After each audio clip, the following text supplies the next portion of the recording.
Assalamualaikum warahmatullahi wabarakatuh.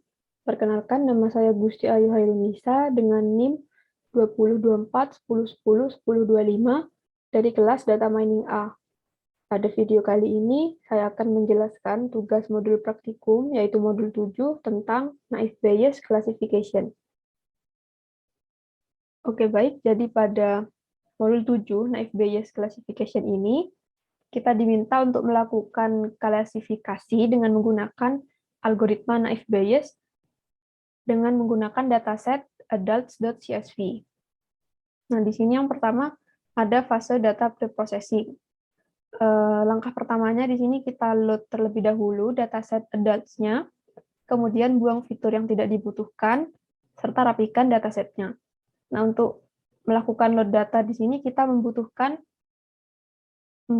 bantuan dari modul Pandas. Nah, di sini kita import terlebih dahulu modul Pandas dengan nama PD. Nah, modul Pandas ini gunanya untuk memanipulasi datasetnya. Nah, kemudian untuk membaca atau meload datasetnya, di sini kita menggunakan metode read_csv. Nah, kemudian setelah di read, sini saya masukkan ke dalam variabel adults. Lalu data yang ada pada variabel adults ini saya copy, kemudian saya taruh di variabel data frame. Nah, di sini saya tampilkan dimensinya atau shape-nya. Kemudian saya tampilkan juga 5 data teratas dari dataset adults-nya. Nah, seperti ini untuk dimensi atau ukuran datasetnya di sini ada 48.000 baris dan ada 15 kolom. Nah, untuk fitur yang dimiliki oleh dataset adults ini yaitu ada age, work class, final weight, education, educational number, marital status, occupation, relationship, race, gender, capital gain, capital loss, hours per week, native country, dan untuk kelasnya di sini ada kelas income. Nah, setelah itu kita dapat membuang fitur yang sekiranya tidak dibutuhkan pada saat proses modeling nantinya. Nah, untuk fitur yang tidak dibutuhkan itu saya menggunakan metode drop untuk menghapus fitur yang tidak diperlukan. Nah, untuk fitur yang dihapus yaitu ada work class, final weight, education, relationship, race, capital gain, occupation, capital loss, dan native country. Nah, kemudian ini akan langsung ditimpa ke dalam data frame-nya. Nah, jadi pada data frame hanya tersisa fitur age, educational number, marital status, gender, hours per week, dan kelas income-nya. Nah, kemudian di sini diminta untuk membatasi dataset yang digunakan itu hanya data yang memiliki umur 25 hingga 40 tahun. Nah, untuk itu di sini saya panggil data frame kolom age dengan nilai age-nya itu lebih dari 24, berarti akan dimulai dari umur 25, dan age kurang dari 41, berarti hanya sampai usia 40 tahun. Nah, itu saya tampung di dalam variabel data frame 2 atau df2. Kemudian di sini saya tampilkan dimensinya, lalu ditampilkan juga 5 data teratas. Nah, seperti kita lihat di sini, untuk dimensinya sekarang hanya tersisa 20.000 baris. Seperti itu. Nah, contohnya yang sudah di-drop itu seperti ini. Untuk nomor 3 dan 4, di sini ada usia 44, dan nomor 4 di sini ada usia 18 tahun. Nah, setelah kita buang, atau setelah tidak kita pakai yang usia di bawah 25 dan di atas 40, maka untuk yang nomor 3 dan 4 di sini sudah tidak ada. Seperti itu. Kemudian kita cek tipe data masing-masing fitur dan encoding bila diperlukan. Nah, untuk melakukan pengecekan tipe data, di sini saya menggunakan metode info. Dapat kita lihat di sini untuk kolom age, itu tipe datanya integer, lalu educational number, tipe datanya integer, kemudian kolom marital status, itu bertipe data objek, kemudian ada gender, di sini tipe datanya objek, lalu hours per week, tipe datanya integer, kemudian income, tipe datanya itu objek. Nah, untuk data yang bertipe objek di sini perlu kita lakukan encoding supaya nanti bisa bisa menjalankan model algoritmanya. Seperti itu.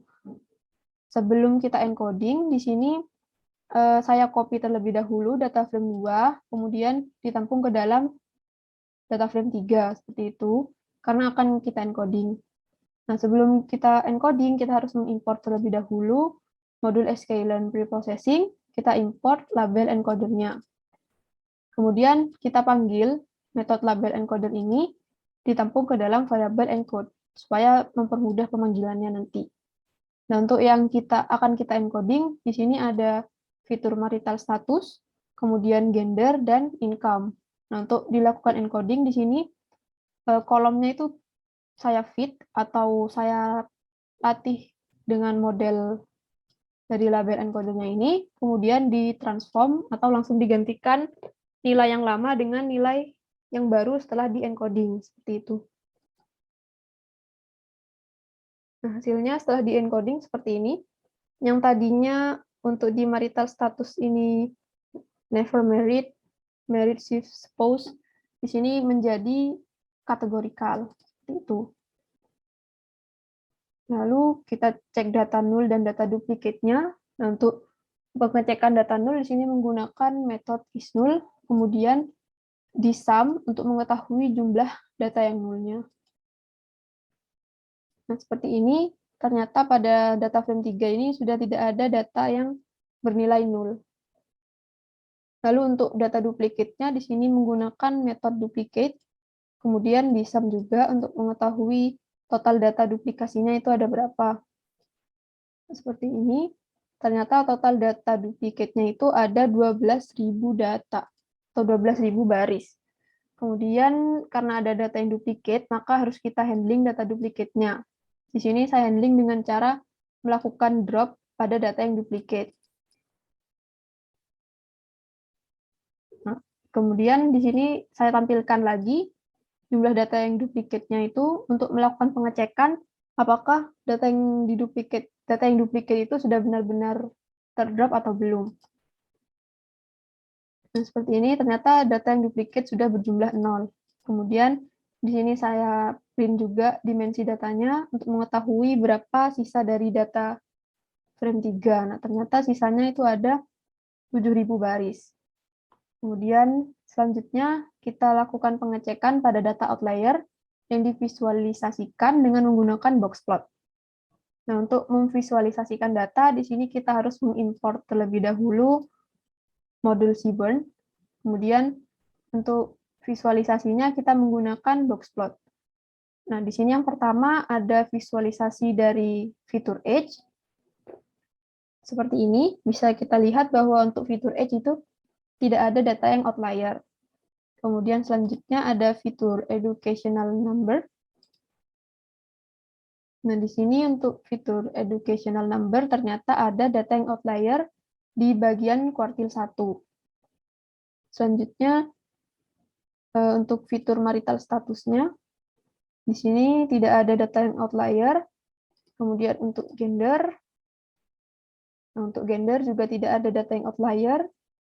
Lalu untuk hours per week, nah di sini untuk hours per week, ternyata cukup banyak data yang outlier. Ada yang di kuartil 1 dan ada yang di kuartil 3 juga. Kemudian untuk fitur income, nah untuk fitur income, jika dilihat seperti ini, maka ini dapat dikatakan sebagai data outlier. Padahal menurut saya sebenarnya itu bukan data outlier, karena untuk fitur income ini merupakan data kategorikal, yaitu 0 dan 1. Nah, jika kita handling data outlier yang satu ini, maka nanti untuk fitur income hanya berisi kategori 0 saja. Tidak ada data yang berkategori 1. Nah, itu jika dilakukan modeling, mungkin nanti hasilnya akan kurang akurat. Seperti itu. Maka untuk income ini tidak akan saya handling. Nah, selanjutnya kita handling outlier untuk yang fitur educational number. Di sini educational number ada outlier di kuartil 1. Jadi di sini untuk IQR-nya kita gunakan Q1 dikurangi Q3. Kemudian kita masking nilai dari value dari fitur educational number yang nilainya itu kurang dari kuartil 1. Kemudian kita ganti dengan nilai ini, dari perhitungan ini. Nah, dapat kita lihat di sini untuk yang educational number sudah tidak ada data yang outlier. Selanjutnya untuk fitur hours per week, karena untuk hours per week ini ada di kuartil 1 dan kuartil 3, maka kita akan lakukan handling outlier itu lebih dari 1 kali. Di sini yang pertama saya handling dulu yang kuartil 1. Hasilnya seperti ini. Ternyata di sini di kuartil 1 masih ada data yang outlier. Nah, tapi untuk itu saya handling dulu yang di kuartil 3. Nah, setelah yang di kuartil 3 sudah tidak ada outlier, saya handling kembali untuk yang di kuartil 1 ini. Nah, seperti ini setelah dilakukan handling outlier sebanyak 3 kali, akhirnya untuk yang fitur hours per week sudah tidak ada data yang outlier lagi. Kemudian di sini normalisasi menggunakan normalisasi min-max. Nah, untuk menormalisasi data menggunakan normalisasi min-max, di sini kita import terlebih dahulu modul sklearn reprocessing, kita import min-max scalernya. Nah, sebelum kita normalisasi, di sini saya copy dulu data frame 3, ditampung ke dalam data frame 4. Seperti itu. Kemudian menggunakan variabel scalar untuk memanggil min-max scalar. Nah, untuk melakukan normalisasi, untuk data yang dinormalisasi itu data yang range-nya itu lebih dari 0 dan 1. Seperti itu. Di sini untuk melakukan normalisasi, kita feed kolomnya ke dalam min-max scalar, kemudian kita transform nilai yang sudah dinormalisasi ke dalam kolom data frame-nya. Jadi langsung kita gantikan nilainya. Seperti ini hasilnya. Untuk age yang tadinya usianya 25 hingga 40, di sini berubah jadi range antara 0 hingga 1. Begitu pula untuk educational number, marital status, dan hours per week. Tidak ada satu value yang melebihi 1 atau yang kurang dari 0. Seperti itu. Setelah dilakukan normalisasi min-max. Kemudian untuk modeling, di sini diminta untuk melakukan modeling dengan data test size-nya itu 20%, 25%, dan 30%, serta tampilkan skor akurasinya. Nah, sebelum kita modeling, di sini saya copy dulu data frame 4-nya ke dalam data frame 5, kemudian untuk melakukan modeling di sini kita drop terlebih dahulu kelas income-nya dengan axis yaitu kolom. Nah, lalu kita tampung data frame yang data income-nya sudah di drop, kita tampung ke dalam variabel input. Kemudian untuk variabel target ini berisikan data frame 5 yang kolom atau fitur income-nya saja. Jadi ini dapat diibaratkan kita membuat dua variabel baru, yaitu variabel input dan variabel target. Lalu kita pindahkan fitur income yang ada pada data frame 5 ini ke dalam variabel target. Nah, untuk yang di variabel input, kita tidak memiliki fitur income. Seperti itu. Kemudian, di sini kita import train test split untuk melakukan split data setnya menjadi data training dan data testing. Dan juga kita import algoritma naive Bayes menggunakan Gaussian naive Bayes. Seperti itu. Nah, untuk modelingnya, di sini kita menggunakan X-train untuk data train-nya, kemudian X-test untuk data testing-nya, lalu Y-train untuk data training-nya, dan Y-test ini untuk data testing-nya. Nah, untuk X di sini yaitu merupakan input atau fiturnya, kemudian untuk Y di sini merupakan targetnya atau kelasnya. Nah, untuk test size-nya di sini yang pertama 20% dan kita gunakan random state 100 agar data yang sudah di-split ini tidak berubah-ubah posisinya. Lalu kita modeling, lalu kita buat variabel model yang digunakan untuk memanggil algoritma naive Bayes-nya. Kemudian kita fit atau kita latih X-train dan Y-train-nya. Kemudian kita tampilkan skornya, yaitu dengan X-test dan Y-test-nya. Ini untuk yang data tes 20%, hasil akurasinya yaitu 77,39%. Kemudian untuk yang tes size-nya 0,25%, di sini untuk akurasinya 77,48%, dan untuk yang tes size 30%, akurasinya 76,85%. Seperti itu untuk yang soal bagian 1.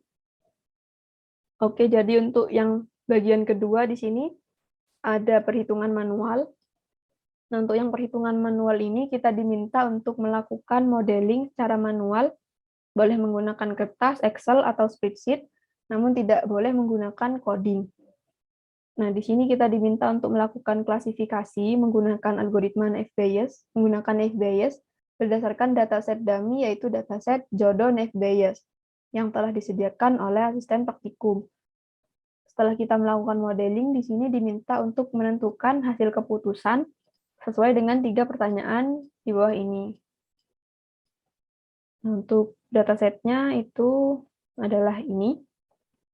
Ini merupakan dataset jodoh naive Bayes. Nah, untuk dimensinya yaitu di sini ada 20 baris data dengan kolomnya yaitu ada 5 kolom. Nah, untuk fitur yang dimiliki oleh dataset jodoh naive Bayes ini ada fitur kecerdasan, harta, perilaku, dan kesetiaan. Nah, untuk kelasnya di sini ada kelas keputusan dengan 2 kategori yaitu gas lamar dan dipikir dulu. Seperti itu. Nah, untuk mempermudah pengerjaannya di sini saya sudah merapikan datasetnya dengan dipisahkan berdasarkan kelas atau berdasarkan keputusannya seperti ini. Jadi saya jadikan satu untuk yang keputusannya gas lamar dan dijadikan satu juga untuk yang keputusannya dipikir dulu. Seperti itu. Nah, kemudian untuk menentukan probabilitas prior di sini kita hitung jumlah data jumlah kelas gas lamar di sini ada 10 kelas. Kemudian untuk kelas dipikir dulu ini juga ada 10 kelas. Nah, jadi untuk probabilitas priornya di sini 0,5 untuk setiap masing-masing kelas atau sama-sama 0,5 seperti itu. Nah, kemudian di sini saya buat seperti ini untuk mempermudah saya dalam melakukan modeling dan mengerjakan soal yang nomor 11. Di sini sudah saya hitung untuk yang di sini untuk fiturnya, fitur kecerdasan, di sini saya singkat dengan huruf K. Kemudian untuk fitur harta, di sini saya singkat dengan huruf H.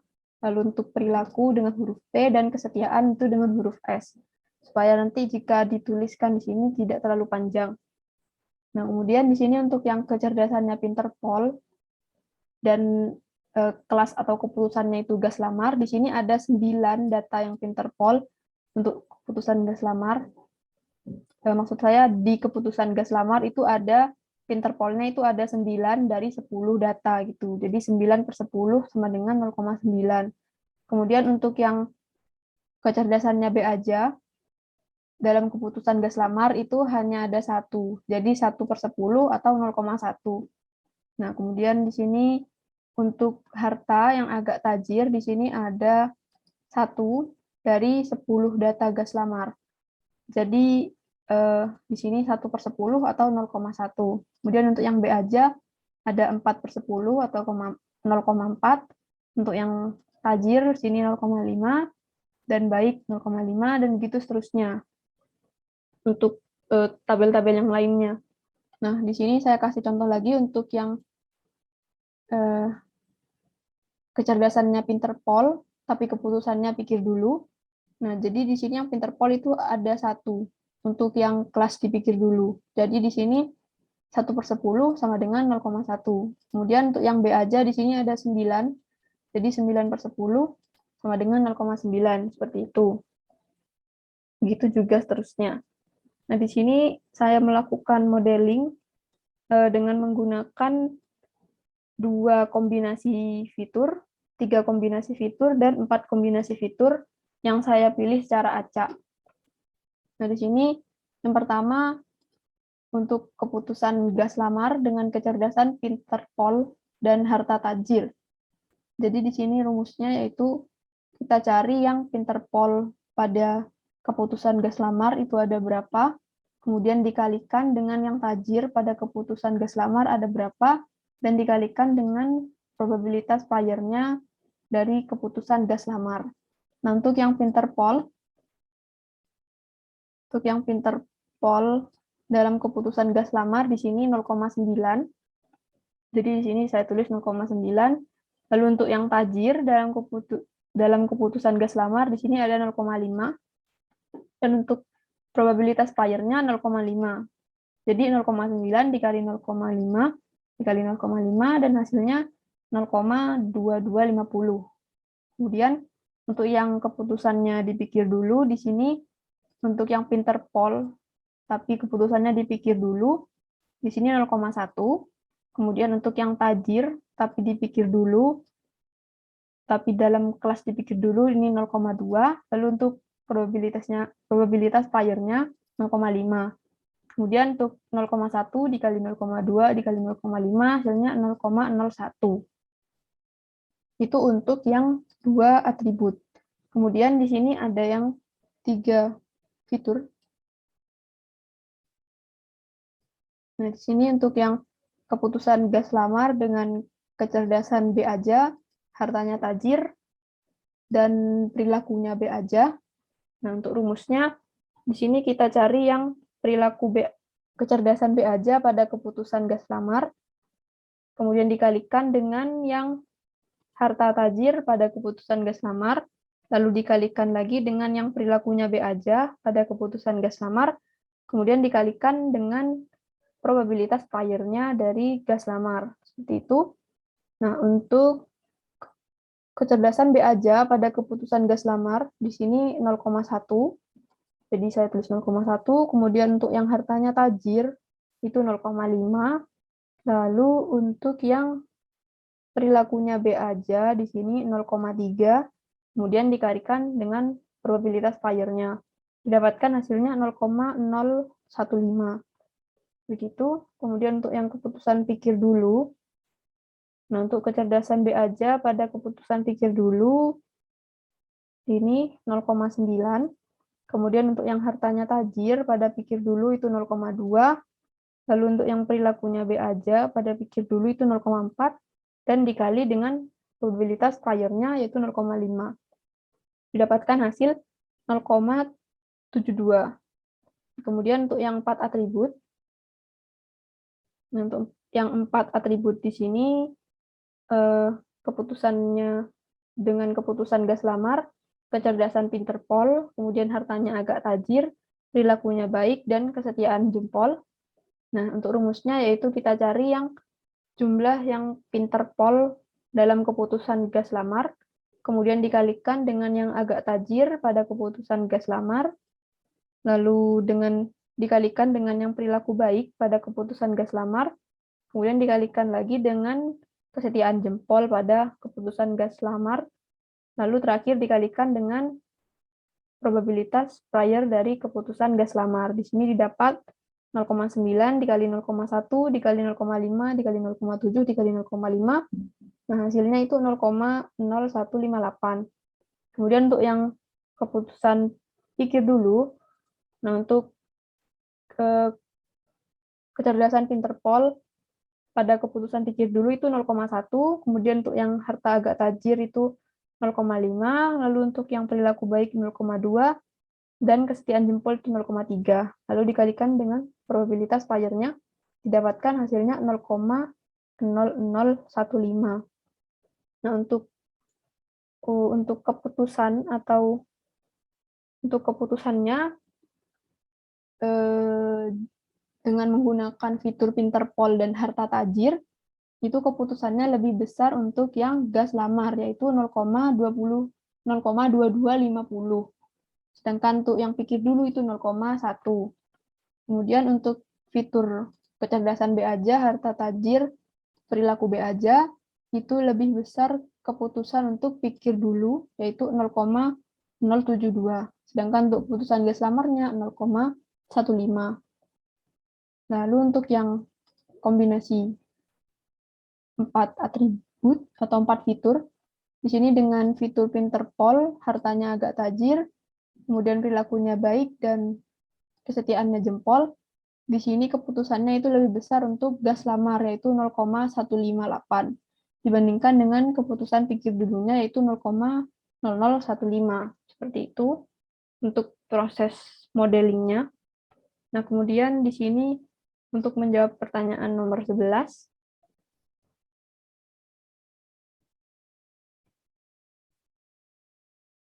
seperti ini untuk nomor 11.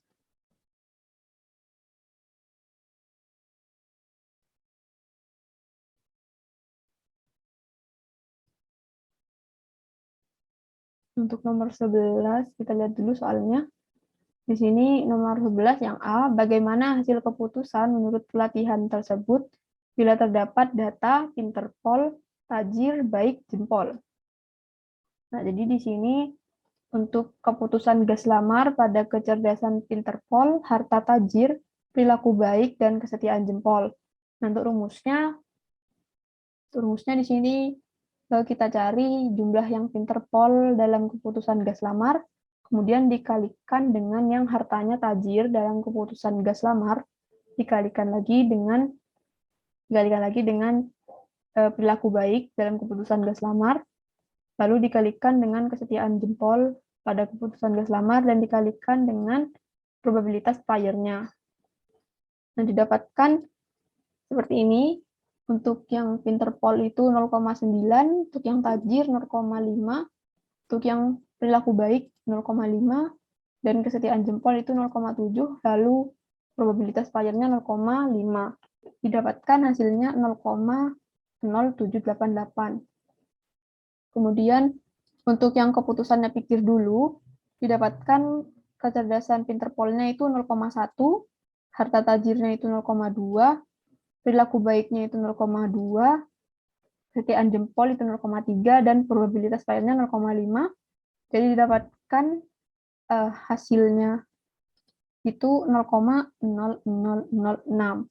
Nah, jadi untuk keputusan nomor 11A ini, probabilitas tertingginya itu yaitu pada keputusan gas lamar untuk yang kecerdasan Pinterpol, harta tajir, perilaku baik, dan kesetiaan jempol. Seperti itu. Lalu untuk yang soal B, di sini soal B kita di pertanyaannya bagaimana hasil keputusan menurut pelatihan tersebut bila terdapat data B aja C, B aja C, B aja C, B aja C. Nah, di sini untuk keputusan gas lamar dengan kecerdasan B aja, harta B aja, perilaku B aja, dan kesetiaannya B aja. Nah, untuk yang kecerdasan B aja itu kecerdasan B aja pada keputusan gas lamar itu 0,1, untuk harta B aja itu 0,4, perilaku B aja itu 0,3, lalu kesetiaan B aja itu 0,3, dan dikali juga dengan probabilitas prior dari keputusan gas lamar. Didapatkan hasilnya 0,0018. Kemudian untuk yang keputusannya pikir dulu, untuk kecerdasannya itu 0,9, lalu untuk hartanya itu 0,3, kemudian untuk perilakunya itu 0,4, dan untuk kesetiaannya itu 0,7, lalu dikalikan dengan probabilitas prior-nya 0,5. Didapatkan hasilnya 0,0378.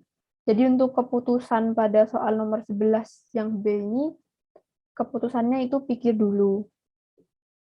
Karena lebih besar hasil probabilitas prior-nya itu lebih besar yang pikir dulu, yaitu 0,0378. Yang selanjutnya yang C, bagaimana hasil keputusan menurut pelatihan tersebut bila terdapat data B aja C, agak tajir, toksik, B aja C.